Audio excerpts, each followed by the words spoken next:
So good morning guys. तो चलिए start करते हैं आज के यानी कि 24 अक्टूबर के इंपॉर्टेंट करंट अफेयर्स को। तो इस प्रश्न में पूछ रहे अभी हाल ही में विश्व बौद्धिक संपदा संगठन के एडवाइजरी बोर्ड ऑफ जजेस का अध्यक्ष किसे नियुक्त किया गया। तो सही उत्तर होगा प्रतिभा एम सिंह को। तो दिल्ली हाईकोर्ट की जज है ये जस्टिस प्रतिभा एम सिंह, और इन्हीं को अभी वैश्विक बौद्धिक संपदा संगठन के न्यायाधीश सलाहकार बोर्ड का अध्यक्ष नियुक्त किया गया है। उनका कार्यकाल 2027 तक रहेगा और वे इस पद पर आने वाली पहली भारतीय हैं। तो प्रश्न इंपॉर्टेंट रहेगा हमारे लिए। प्रतिभा एम सिंह वैसे तो वे कर्नाटक से बिलोंग करती हैं और मैंने आपको बताया दिल्ली हाईकोर्ट की जज है वो। बाकी वर्ल्ड इंटेलेक्चुअल प्रॉपर्टी ऑर्गेनाइजेशन की बात करें, वैश्विक बौद्धिक संपदा संगठन की, जिसकी स्थापना होती है 1967 में, हेडक्वार्टर जेनेवा स्विट्जरलैंड और डायरेक्टर जनरल है डैरेन टैंग। और इसका काम क्या होता है, पूरी दुनिया में इंटेलेक्चुअल प्रॉपर्टी के क्षेत्र में ये काम करता है। इंटेलेक्चुअल प्रॉपर्टी मतलब बौद्धिक संपदा, मतलब जैसे कि आपने अपने दिमाग से कोई आविष्कार किया या कोई डिज़ाइन बनाया, कोई साहित्य आपने लिख दिया, कोई लोगो आपने तैयार कर दिया, मतलब कुछ भी ऐसी चीज़ आपने तैयार की है जिसमें आपने अपने दिमाग का इस्तेमाल किया, अपने दिमाग का इस्तेमाल करके वो चीज़ आपने बनाई है, तो वो आपकी बौद्धिक संपदा है, इंटेलेक्चुअल प्रॉपर्टी है। आप उसका पेटेंट करवाइए, कॉपीराइट लीजिए, ताकि कोई उसका इस्तेमाल न कर सके, कोई उसे चुरा न ले। बाकी प्रश्न याद रखना कि अभी वैश्विक बौद्धिक संपदा संगठन का एडवाइजरी बोर्ड ऑफ जजेस का अध्यक्ष बनाया गया प्रतिभा एम सिंह को इस पद पर आने वाली पहली भारतीय है। तो प्रश्न इंपॉर्टेंट है। बाकी इसी तरह से कुछ और महिलाओं के मैं आपको नाम याद करवाता हूँ जिनका अभी अपॉइंटमेंट हमने देखा। एक तो याद रखना, राष्ट्र महिला आयोग की नई अध्यक्ष बनी थी विजया किशोर रहाटकर, और ये स्पोर्ट्स वाला प्रश्न आ गया यहाँ पे, देख लो फिर भी। 50 अंतर्राष्ट्रीय गोल करने वाली पहली भारतीय महिला फुटबॉलर बाला देवी है। भारतीय वायुसेना की जगुआर स्क्वाड्रन की पहली महिला पायलट बनी थी तनुष्का सिंह। और इंटरनेशनल ओलंपिक कमेटी की पहली महिला अध्यक्ष बनी है क्रिस्टी कॉवेंट्री, जिम्बाब्वे से हैं और इस पद पर आने वाली पहली महिला है। और वर्ल्ड ट्रेड ऑर्गेनाइजेशन की पहली महिला हेड नागोजी ओंकाजा इवेला, आप जानते ही हो, नाइजीरिया से हैं। पहली महिला विधि सचिव लॉ सेक्रेटरी बनी थी Anju Rathi Rana. Council of scientific and industrial research की पहली महिला चीफ बनी थी नल्ला थम्बी कलाई सेल्वी। नामीबिया देश की पहली महिला राष्ट्रपति नेटुम्बो नंदी नदितवा। राष्ट्रमंडल राष्ट्रों का महासचिव बनाया गया शर्ली बॉचवे को। घाना देश से हैं इस पद पर आने वाली पहली अफ्रीकी महिलाएं। विश्व बैडमिंटन महासंघ का अध्यक्ष बनाया गया था खुनयुंग पटामा को। थाईलैंड से हैं इस पद पर आने वाली दूसरी महिला अध्यक्ष बनी। भारतीय नौसेना की पहली महिला फ्लाइंग इंस्ट्रक्टर बनी थी दिव्या शर्मा। उसके अलावा अभी 80वें संयुक्त राष्ट्र महासभा सत्र का अध्यक्ष बनाया गया एनालेना बैरबॉक को, जर्मनी से हैं। इन्होंने फिलेमॉन यांग का स्थान लिया जो कैमरून से है। वर्ल्ड टूरिज्म ऑर्गेनाइजेशन की पहली महिला सेक्रेटरी जनरल बनी शेख नासर अल नवेसी, यूएई से हैं। और यूके की विदेशी जासूसी एजेंसी MI6 की पहली महिला अध्यक्ष बनी थी ब्लेज मेट्रेवेले। भारतीय नौसेना की पहली महिला फाइटर पायलट आस्था पूनिया बनी। सूरीनाम की पहली महिला राष्ट्रपति जेनिफर गैरलिंग्स बनी थी। हिंदुस्तान यूनिलीवर लिमिटेड की पहली महिला MD/CEO प्रिया नायर। RPF की पहली महिला प्रमुख बनी थी सोनाली मिश्रा। ब्रिटेन के खगोल शास्त्री रॉयल एस्ट्रोनॉमर रॉयल पद पर नियुक्त होने वाली पहली महिला बनी थी मिशेल डोहार्टी। और नेपाल की पहली महिला प्रधानमंत्री इंतरिम प्रधानमंत्री बनी सुशीला कार्की। तो यहाँ पे महिलाओं के ही सारे अपॉइंटमेंट्स मैंने आपको रिवाइज कराए, ध्यान में रखना। ये सारे 2025 में हमने पढ़े हैं, है ना। अगला प्रश्न देखते हैं। फिर अगले में पूछ रहे हैं, हाल ही में पूर्वी एशिया शिखर सम्मेलन 2025 का आयोजन कहाँ पर किया जाएगा। तो आंसर होगा मलेशिया में। ईस्ट एशिया समिट 2025 की हम बात कर रहे हैं। ये 26 से लेकर 28 अक्टूबर तक होगा। कहाँ पर? कुआलालंपुर, मलेशिया में। और इस बार ये इसका 20वां संस्करण है। और ये भी बताया गया कि अगला इसका जो संस्करण होगा 2026 में 21वां एडिशन, वो मनीला फिलीपींस में होगा। जबकि जो इसका पहला एडिशन हुआ था 2005 में, वो भी कुआलालंपुर मलेशिया में ही हुआ था। तो इस प्रश्न में याद रखना, हमने पढ़ा पूर्वी एशिया शिखर सम्मेलन ईस्ट एशिया समिट 2025, ये 20वां संस्करण होगा कुआलालंपुर मलेशिया में। कुछ और सम्मेलन में आपको रिवाइज करवाता हूँ, कुछ और समिट्स देखते हैं। जैसे कि ग्लेशियर के संरक्षण पर अंतर्राष्ट्रीय सम्मेलन 2025 हुआ था दुशानबे, ताजिकिस्तान में। अंतर्राष्ट्रीय वायु परिवहन संघ इंटरनेशनल एयर ट्रांसपोर्ट एसोसिएशन की 81वीं वार्षिक बैठक हुई नई दिल्ली में। 22वां एशियाई सुरक्षा शिखर सम्मेलन सांगरी ला वार्ता इसको कहते हैं, 2025 में भी सिंगापुर में हुआ।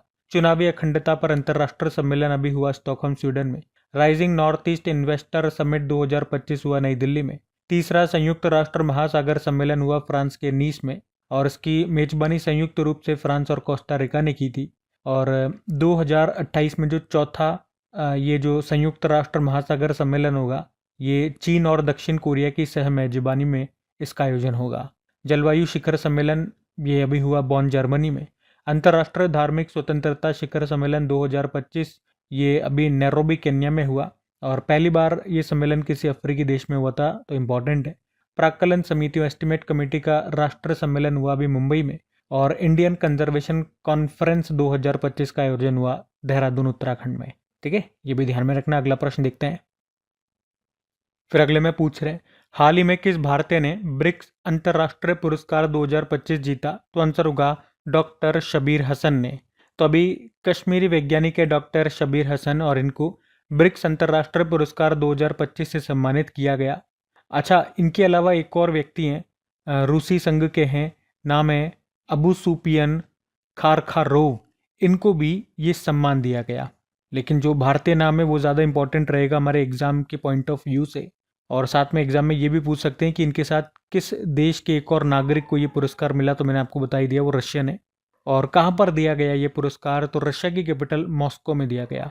डॉक्टर हसन, इनको अनुसंधान यानी कि रिसर्च और शिक्षा को बढ़ावा देने के लिए ये सम्मान मिला है, तो इनका नाम ध्यान रखना। अब यहाँ पे दो चीज़ें मैं आपको रिवाइज कराऊंगा। एक तो ब्रिक्स की बात हो रही है तो ब्रिक्स में आपको रिवाइज कराऊंगा, फिर कुछ अवार्ड्स हम रिवाइज करेंगे। पहले ब्रिक्स कवर करते हैं। ब्रिक्स ये स्थापित हुआ था 2001 में, लेकिन शुरुआत में 4 देश इसमें शामिल थे, ब्राज़ील, रशिया, इंडिया और चाइना। फिर 2010 में साउथ अफ्रीका इसमें शामिल हुआ और इसका पहला समिट 2009 में हुआ था यकेंतबर्ग, रशिया में।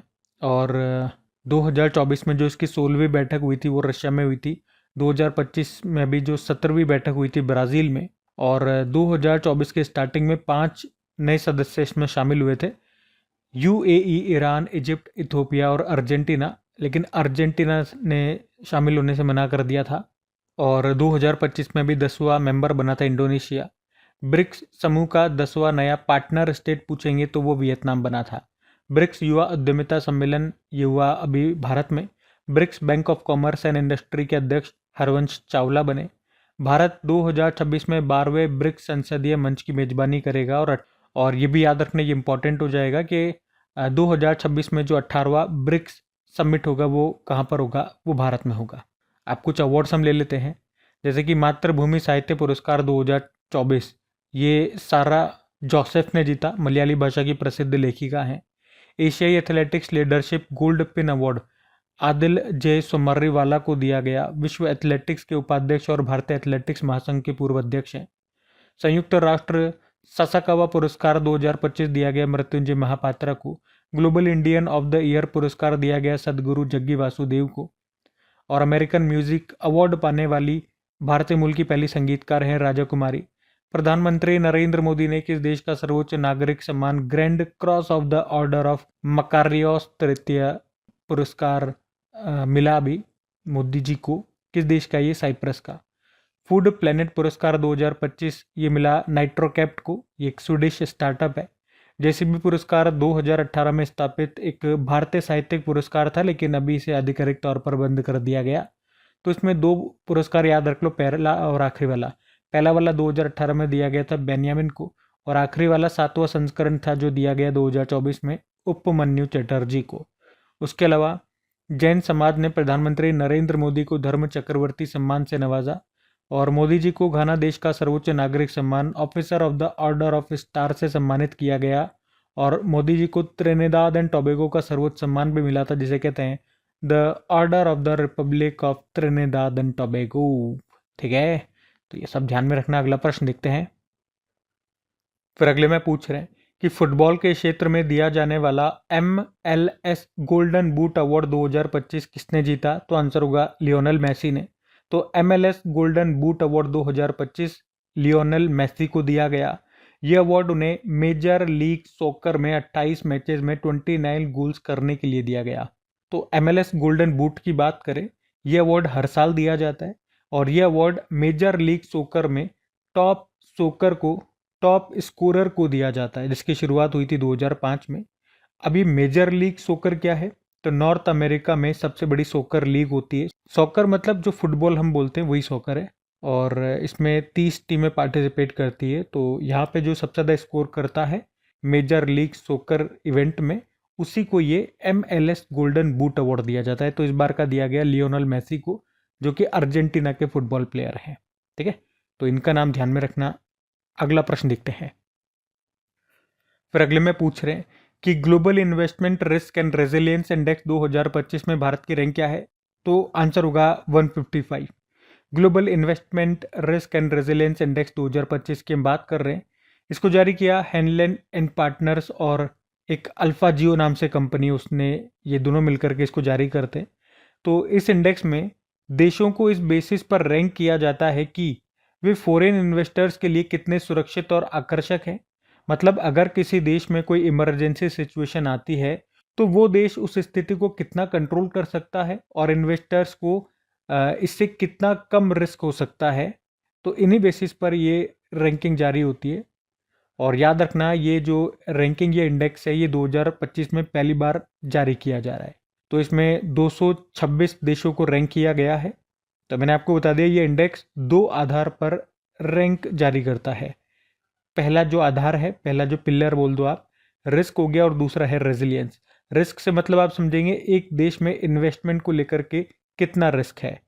और रेजिलियंस में आप देखेंगे कि अगर उस देश में कोई इमरजेंसी प्रॉब्लम आती है तो वो देश उसे कितना कंट्रोल कर सकता है और अपने इन्वेस्टर्स को कितना प्रोटेक्ट कर सकता है डूबने से। तो इन दोनों के आधार पर रैंकिंग जारी की गई। तो इसमें सबसे पहले स्थान पर स्विट्जरलैंड है, दूसरे पे डेनमार्क है और तीसरे पे है नॉर्वे। और भारत इसमें 155वें स्थान पर है, 155, और सबसे लास्ट में है साउथ सूडान 226वें स्थान पे। तो प्रश्न यही था, global investment risk and resilience index 2025 में भारत की रैंक क्या है, 155, और टॉप पर स्विट्जरलैंड है।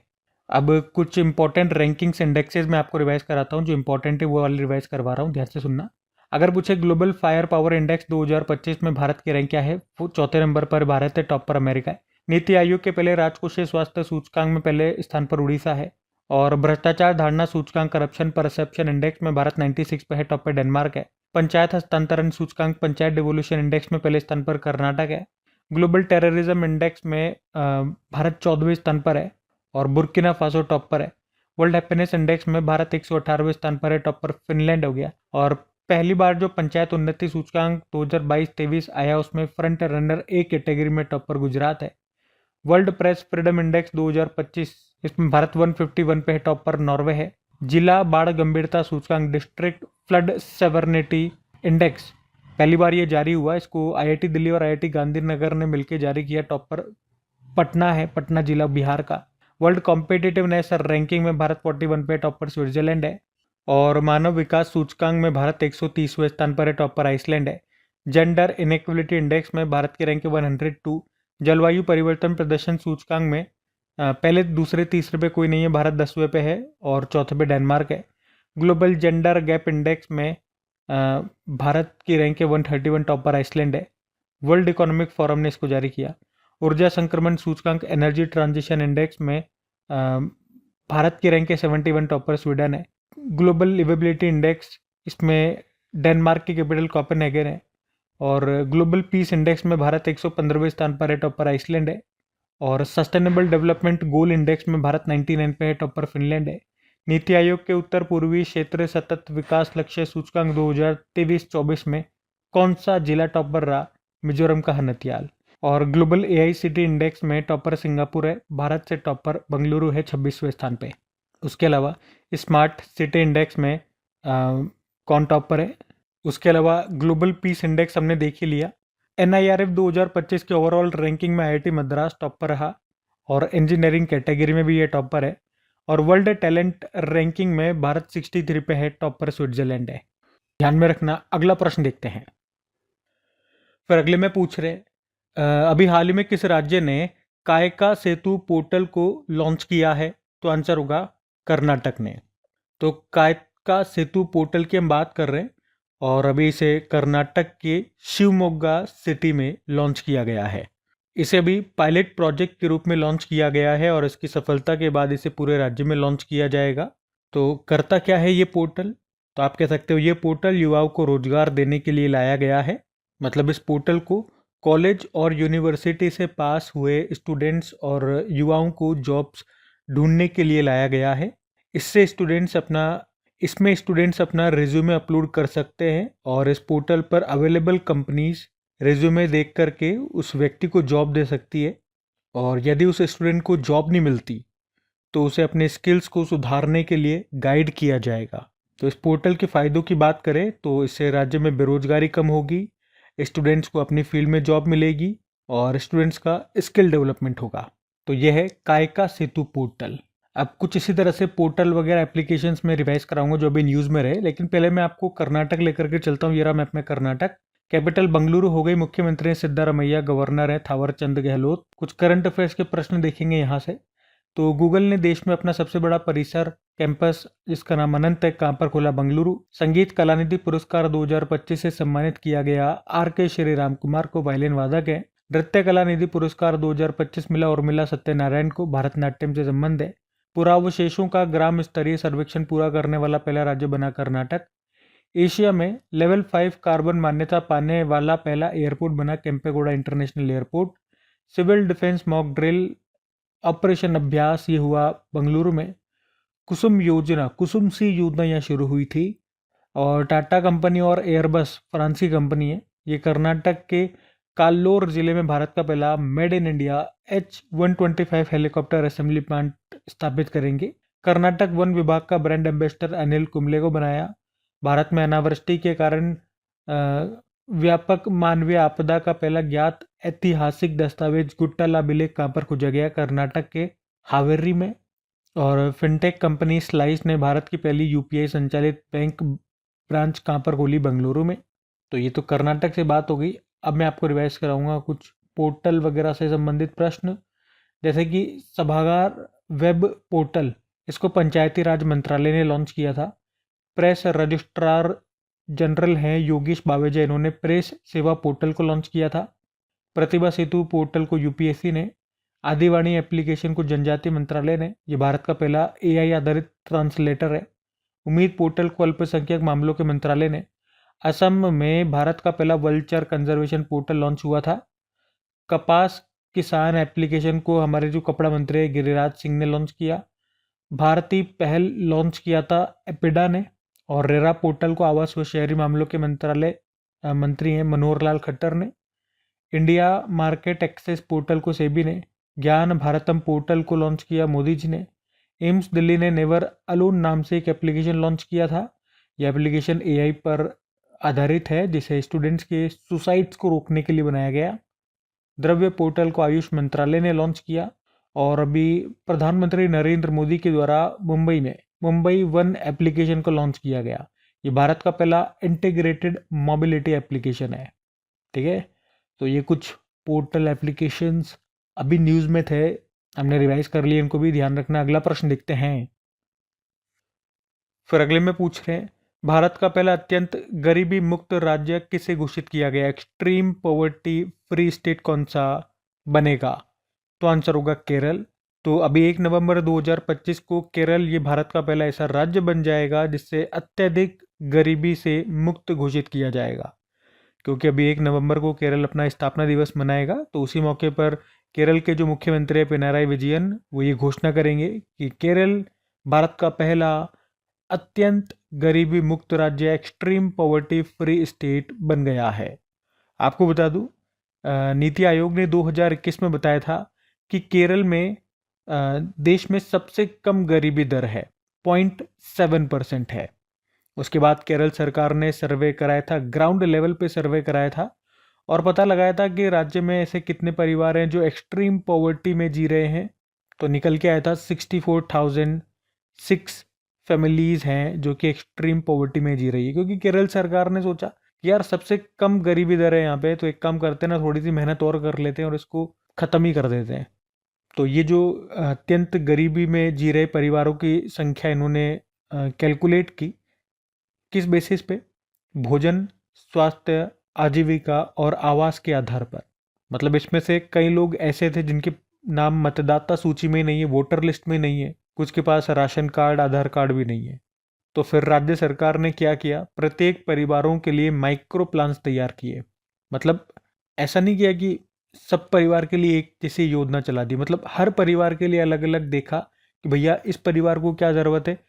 हो सकता है किसी को भोजन ही सही से नहीं मिल पा रहा हो तो उसके लिए भोजन की व्यवस्था कराए, किसी के पास रहने के लिए घर ही नहीं हो तो उसके लिए वो व्यवस्था कराए, किसी के लिए कुछ और ज़रूरत हो तो उस तरह से हर परिवार के लिए अलग तरह का माइक्रो प्लान तैयार करवाया ताकि ये लोग भी अत्यंत गरीबी से बाहर आ सके। उसके बाद नीति आयोग ने जो मल्टी डायमेंशनल पॉवर्टी इंडेक्स 2023 को जारी किया था, मतलब राष्ट्र बहुआयामी गरीबी सूचकांक 2023 को, उसमें बताया कि केरल की गरीबी दर देश में सबसे कम है। कितनी है? 0.55% है। तो ये तो बात है 2023 की।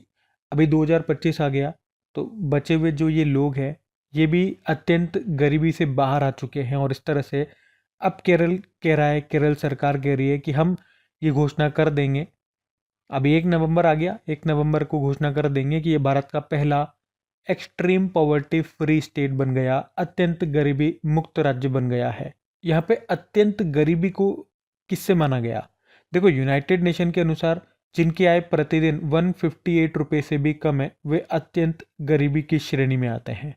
तो आप ये लाइन याद रखना, एग्जाम में प्रश्न बन सकता है कि भारत का पहला अत्यंत गरीबी मुक्त राज्य कौन सा घोषित किया गया, तो आंसर होगा केरल। अच्छा, गरीबी से और क्या क्या प्रश्न बन सकते हैं मैं आपको रिवाइज कराता हूँ, फिर केरल भी लेकर के चलूंगा। देखो, एक तो ये तीनों समितियां याद रखना, सुरेश तेंदुलकर समिति, लक्कड़वाला समिति और रंगराजन समिति। इन तीनों समितियों का संबंध गरीबी से है। और वैश्विक बहुआयामी गरीबी सूचकांक 2024 के अनुसार अत्यंत गरीबों की संख्या के मामले में टॉप कंट्री इंडिया को बताया गया था। यूनाइटेड नेशन डेवलपमेंट प्रोग्राम ने इसको जारी किया था। गरीबी उन्मूलन के लिए अंतर्राष्ट्रीय दिवस अभी मनाया हमने 17 अक्टूबर को। और सस्टेनेबल डेवलपमेंट गोल 17 जो है, जिन्हें 2030 तक पूरा करना है, उसमें पहला वाला यही है, नो पॉवर्टी। पंडित दीनदयाल उपाध्याय गरीबी मुक्त ग्राम योजना को राजस्थान ने शुरू किया था। बाकी आज के प्रश्न में केरल की बात हो रही थी तो ये रहा मैप में केरल। कैपिटल तिरुवनंतपुरम हो गई, मुख्यमंत्री पिनाराई विजयन, गवर्नर है राजेंद्र विश्वनाथ अर्लेकर। राज्य के पशु हाथी हो गया, पक्षी है ग्रेट हॉर्नबिल, पुष्प है कोन्नी कोना, वृक्ष है नारियल का, फल है कटहल, मछली है green chromide. Silent valley national park है यहाँ पे, पेरियार नेशनल पार्क है, एरेविकुलम नेशनल पार्क हो गया, अनामुडी शोला नेशनल पार्क हो गया। इडुक्की डैम हो गया पेरियार नदी पर, यहाँ का क्लासिकल डांस कथकली और मोहिनी अट्टम हो गया। क्लासिकल लैंग्वेज है मलयालम। फेस्टिवल्स में बात करेंगे तो ओणम हो गया, त्रिशूर पुरम हो गया, अट्टुकल पोंगल हो गया, मकर विलक्कू हो गया, विषु उत्सव हो गया। पहला अंतर्राष्ट्रीय समुद्र तट महोत्सव मनाया था यहाँ पे। केरल का कौन सा त्योहार नए साल का प्रतीक माना जाता है? तो विषु उत्सव हो गया। केरल के समुद्री तट को मालाबार तट कहते हैं और तमिलनाडु के समुद्री तट को कोरोमंडल तट कहते हैं। केरल को मसालों का बाग कहा जाता है। सबरीमाला टेम्पल भी आपको मिलेगा केरल में।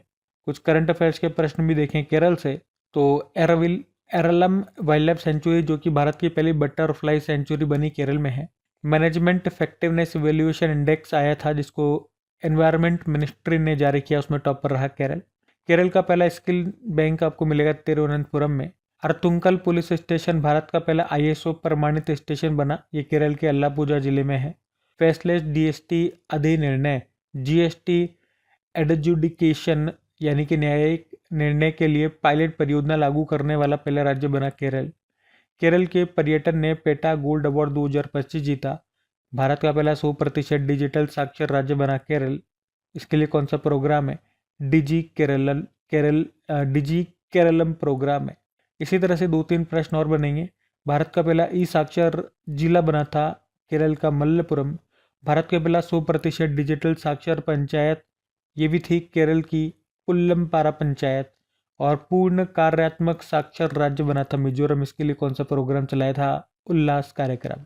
ठीक है, तो ये सब ध्यान में रखना। अगला प्रश्न देखते हैं।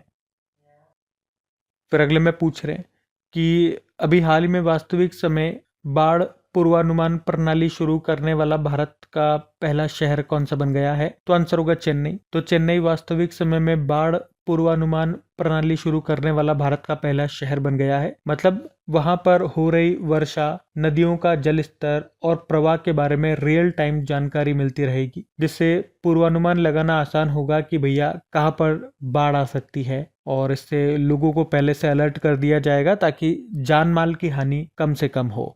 ठीक है। तो वास्तविक समय में बाढ़ पूर्वानुमान प्रणाली शुरू करने वाला भारत का शहर ये बन गया है, याद रखना कौन सा, चेन्नई। और चेन्नई आपको बताइए तमिलनाडु की कैपिटल है। तो चेन्नई किन कारण से और न्यूज में रहा, तो केवल चेन्नई के तो प्रश्न नहीं है इसमें, तमिलनाडु के प्रश्न आ गए, सारे करंट अफेयर्स के हैं। लेकिन देख लेते हैं एक बार कि भारत ने अपनी पहली हाइड्रोजन संचालित ट्रेन कोच का सफल परीक्षण ये कहाँ किया, चेन्नई में। और मोदी जी ने तुतिकोरिन एयरपोर्ट जो तमिलनाडु में है वहीं से one airport one product initiative को शुरू किया। हॉकी इंडिया ने तमिलनाडु के महाबलीपुरम में अपनी 15वीं कांग्रेस सेना की बैठक का आयोजन किया था। वियतनाम की इलेक्ट्रिक व्हीकल निर्माता कंपनी है विनफास्ट, इसने भारत में अपना पहला प्लांट शुरू करने की घोषणा की तमिलनाडु के तूतुकुड़ी में। मुख्यमंत्री थायू मनवर योजना यहाँ पे शुरू हुई थी।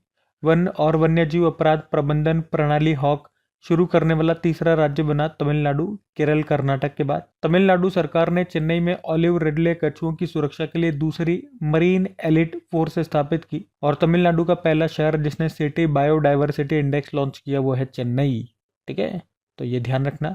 अगला प्रश्न देखते हैं। फिर अगले में पूछ रहे हैं, हाल ही में निंगोल चाकोबा उत्सव ये कहाँ पर मनाया गया, तो आंसर होगा मणिपुर में। तो निंगोल चाकोबा ये मणिपुर का एक सांस्कृतिक रूप से समृद्ध और भावनात्मक रूप से जीवंत त्योहार है। देखो, निंगोल का मतलब हो गया विवाहित बेटियां या महिलाएं, और चाकोबा का मतलब हो गया एक साथ दावत करना। तो आप कह सकते हो कि विवाहित महिलाएं उनके पैतृक परिवारों के बीच प्रेम और एकता का उत्सव है ये। और ये मणिपुर में जो मैतेई समुदाय है उनके द्वारा मनाया जाता है। मतलब जो महिलाएं हैं शादी के बाद वो इस त्योहार में अपने पीहर जाती है, मतलब अपने घर पे जाती है, मिठाई वगैरह फल फ्रूट वगैरह लेकर के ये जाते हैं और अपने फैमिली मेंबर्स को वो देते हैं, उनके साथ बैठ करके दावत करते हैं। मतलब जिस तरह से हमारे यहाँ पे अभी भाई दूज होता है ना, ऐसे ही होता है। तो कुछ उसी तरह का आप समझो इसे। हियांगेई निनी पानबा के रूप में भी जाना जाता है इस त्योहार को, इस उत्सव को। और ये मैतेई चंद्र कैलेंडर के हियांगेई मतलब अक्टूबर और नवंबर के दूसरे दिन मनाया जाता है, मतलब उनके कैलेंडर के अनुसार। तो इस बार हमने ये देखा कि हमने इसको 23 अक्टूबर को मनाया। तो निंगोल चाकोबा त्योहार है ये मणिपुर में मनाया जाता है। मणिपुर भी लेकर के चलते हैं आपको, ये रहा मैप में मणिपुर। कैपिटल इम्फाल हो गई है और गवर्नर है अजय कुमार भल्ला। इनको नागालैंड का भी एडिशनल चार्ज मिला था। किस भारतीय राज्य को पोलो खेल का उद्गम माना जाता है, तो मणिपुर हो गया। मणिपुर में ही लोकटक झील आपको मिलेगी और दुनिया का एकमात्र तैरता नेशनल पार्क है यहाँ पे। यहाँ का मार्शल आर्ट कहलाता है थांगटा। उसके अलावा साजिबू चेराओबा नववर्ष उत्सव ये मणिपुर में मनाया जाता है। मणिपुर में मेती समुदाय के द्वारा नए वर्ष के रूप में मनाते हैं इसको मणिपुरी नव वर्ष भी कहते हैं। ये प्रश्न आ चुका है एग्जाम में। खोंगजोम दिवस यहाँ पे मनाया जाता है। मणिपुर हाईकोर्ट के चीफ जस्टिस बने थे अभी कैंपैया सोमेश्वर। और खेलो इंडिया बीच गेम्स का भी पहला संस्करण हुआ था दीव के घोगला बीच पर, जिसका शुभंकर था पर्ल जो कि एक डॉल्फिन है, उसमें मणिपुर पहले स्थान पर रहा था। मणिपुर ने 5 गोल्ड 6 सिल्वर 3 ब्रोंज जीते थे। सूर्यमुखी देवी ये मणिपुरी क्लासिकल डांसर हैं। 2025 में पद्मश्री मिला इनको। डॉक्टर बीसी रॉय ट्रॉफी 2025-26 जिसे junior boys national football championship भी कहते हैं, पंजाब में हुआ था। मणिपुर ने इसको जीता, पश्चिम बंगाल को हराया। और भारतीय वायुसेना और असम राइफल्स ने मणिपुर में भूस्खलन से प्रभावित गाँव की सहायता के लिए ऑपरेशन सहयोग शुरू किया था। अच्छा, ये हमने प्रश्न पढ़ा है उत्सव महोत्सव से संबंधित, फेस्टिवल्स है। कुछ इसी तरह से और फेस्टिवल्स महोत्सव में आपको रिवाइज कराता हूँ। जैसे कि अभी जल्लीकट्टू महोत्सव पूछेंगे, तमिलनाडु में मनाया जाता है, बेलों को कंट्रोल करते हैं इसमें। कंबाला उत्सव बंगलुरु में होता है, भैंसों की दौड़ होती है इसमें। और गदीबाई फेस्टिवल नेपाल में होता है। कनुमा फेस्टिवल तेलंगाना में होता है। परशुराम कुंड मेला लगता है अरुणाचल प्रदेश में। और मेदवेथ महोत्सव तोडा जनजाति के द्वारा मनाया जाता है, तमिलनाडु में रहती है ये और नीलगिरी पहाड़ियों पर निवास करती है। ये प्रश्न एग्जाम में आ चुका है। उसके अलावा छठा अंतर्राष्ट्रीय बाजरा महोत्सव बंगलुरु में, पश्मीना महोत्सव नेपाल में, अंतर्राष्ट्रीय सरस्वती महोत्सव हरियाणा में, पांगसाऊ पास अंतर्राष्ट्रीय महोत्सव अरुणाचल प्रदेश। भारत का सबसे पुराना पुस्तक मेला बोई मेला ये कहाँ पर लगा, कोलकाता में। 2025 में 48वां संस्करण था और थीम कंट्री जर्मनी रहा। 2025 में मैड्रिड इंटरनेशनल बुक फेयर में भारत थीम कंट्री होगा। और नागोबा जतारा त्योहार ये मनाया जाता है गोंड जनजाति के द्वारा, जो कि तेलंगाना में है। ठीक है, ये भी ध्यान रखना। अगला प्रश्न देखते हैं। फिर अगले में पूछ रहे हैं कि अभी हाल ही में रामानुजन जूनियर रिसर्चर्स प्रोग्राम किन देशों के बीच शुरू हुआ? तो आंसर होगा भारत और यूके। तो अभी भारत और यूके ने मिलकर के रामानुजन जूनियर रिसर्च प्रोग्राम को लॉन्च किया है। ये एक रिसर्च फेलोशिप प्रोग्राम है जिसके तहत इंडियन रिसर्चर्स को यूके में रिसर्च करने के लिए मौका दिया जाएगा। इस पूरे प्रोग्राम का नाम भारत के मैथमेटिशियन श्रीनिवास रामानुजन जी के नाम पर रखा गया है और भारत में इसे department of science and technology के द्वारा इम्प्लीमेंट किया जा रहा है। तो अभी इसके तहत Jawaharlal Nehru centre for advance scientific research के 6 फिजिसिस्ट और मैथमेटिशियन स्टूडेंट को London institute for mathematical sciences भेजा जाएगा। ये स्टूडेंट्स वहाँ पर लेक्चर अटेंड करेंगे और वहाँ पर गाइडेंस के साथ रिसर्च करेंगे और इसके सेकेंड फेज में पूरे भारत से स्टूडेंट्स का सिलेक्शन किया जाएगा और फिर इन स्टूडेंट्स को वहीं पर London institute for mathematical sciences में 3 साल की फेलोशिप दी जाएगी जिससे वे वहाँ पर रिसर्च कर सकेंगे। तो प्रश्न यही था, रामानुजन जूनियर रिसर्च प्रोग्राम किन देशों के बीच शुरू हुआ? भारत और यूके के बीच। और आपको याद आएगा अभी 2025 का शस्त्र रामानुजन पुरस्कार ये किसे दिया गया? तो आंसर होगा अलेक्जेंडर स्मिथ को। अब आपके लिए 2 प्रश्न होंगे। अलेक्जेंडर स्मिथ का संबंध किस देश से है और भारत में जो मैथमेटिशियन डे गणित दिवस हम मनाते हैं इनकी जयंती को होता है वो किस तारीख को होता है? ये दोनों आपको बताने हैं। बाकी ये थी आज की हमारी करंट अफेयर्स की क्लास। कमेंट करके जरूर बताना सेशन आपको कैसा लगा। अच्छा लगा तो इसे अपने दोस्तों के साथ में स्टडी ग्रुप में शेयर जरूर कीजिएगा। वीडियो को लाइक नहीं करा तो लाइक जरूर कर देना। बाकी चलो भी कल के करंट अफेयर्स का क्विक रिवीजन कर लेते हैं और सेशन एंड करते हैं। तो कल पहला प्रश्न पूछा इंडियन क्रिकेट एसोसिएशन के अध्यक्ष कौन बने? शांता रंगास्वामी। फिर पूछा किस राज्य के बोडो जनजाति के बाथो धर्म को अलग जनगणना कोड मिला है? तो आंसर होगा असम। फूड एग्रीकल्चर ऑर्गेनाइजेशन के द्वारा जारी वैश्विक वन संसाधन आकलन 2025 के अनुसार भारत की रैंक क्या है? 9। भारत और किस देश के बीच JAIMAX 2025 अभ्यास का आयोजन किया गया? भारत और जापान के बीच। वर्ल्ड ऑस्टियोपोरोसिस दिवस मनाया गया 20 अक्टूबर को। चर्चा में रही उड़ान योजना कब शुरू हुई थी? 21 अक्टूबर 2016। और तिहार उत्सव ये मनाया गया नेपाल में। बाकी बोलीविया के नए राष्ट्रपति बन गए रॉड्रिगो पाज। और Mercer CFA global pension index 2025 में भारत के रैंक के 52। और आखिरी प्रश्न था कि भारत के द्वारा विकसित पहली स्वदेशी एंटीबायोटिक का नाम क्या है? तो आंसर होगा नेफिथ्रोमाइसिन। बाकी चलो कल का भी होमवर्क प्रश्न देखते हैं और सेशन एंड करते हैं। तो कल पूछा था अभी मोदी जी का निजी सचिव किसे नियुक्त किया गया? तो आंसर होगा निधि तिवारी। आप सभी ने प्रश्न का बिल्कुल सही उत्तर दिया। अब यह आज का आपका होमवर्क प्रश्न।